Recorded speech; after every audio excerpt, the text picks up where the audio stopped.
పార్వతీపురం మన్యం జిల్లాలోని మారుమూల గిరిజన ప్రాంతాల్లో నెట్వర్క్ సమస్యలు ప్రజలకు తీవ్ర ఇబ్బందులు కలిగిస్తున్నాయి. ముఖ్యంగా రేషన్ పంపిణీలో బయోమెట్రిక్ వ్యవస్థ పనిచేయక గంటల తరబడి వేచి చూడవలసిన పరిస్థితి నెలకొంది. మన్యం జిల్లా కుర్పా మండలం జి శివడ ప్రాంత గిరిజనులు నెట్వర్క్ సమస్యతో తీవ్ర ఇబ్బందులు ఎదుర్కొంటున్నారు. సెల్ ఫోన్ సిగ్నల్ సరిగ్గా అందుబాటులో లేకపోవడంతో ప్రభుత్వం అందించే నిత్యావసర సరుకులను పొందడంలో అవస్థలు పడుతున్నారు. రేషన్ పంపిణీ కోసం ఉపయోగిస్తున్న బయోమెట్రిక్ వ్యవస్థ నెట్వర్క్ లేకపోవడంతో పనిచేయడం లేదు. దీంతో 17 గ్రామాలకు చెందిన గిరిజనులు సబ్ డిపోల వద్ద గంటల తరబడి నిరీక్షించవలసి వస్తుందని వాపోతున్నారు. రోజువారీ కూలి పనులు వదిలేసి రేషన్ కోసం ఎదురు చూడవలసి వస్తుందని గిరిజనులు ఆవేదన వ్యక్తం చేస్తున్నారు. నెట్వర్క్ సమస్యల కారణంగా చాలాసార్లు ఖాళీ చేతులతో వెందరగవలసిన పరిస్థితి ఏర్పడుతుందని చెప్తున్నారు.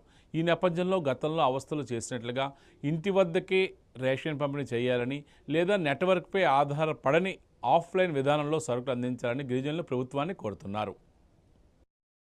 ప్రభుత్వం ఎలాగా అప్డేట్ అదే అలాగా ఇచ్చేవారో అలాగే మాకు కూడా ఇప్పుడు కావాలి. కలెక్టర్ ఆఫీస్కి వెళ్తాము, మాకు ఎంపీడీ ఆఫీస్కి వెళ్ళేసి ధర్నా చేస్తాము.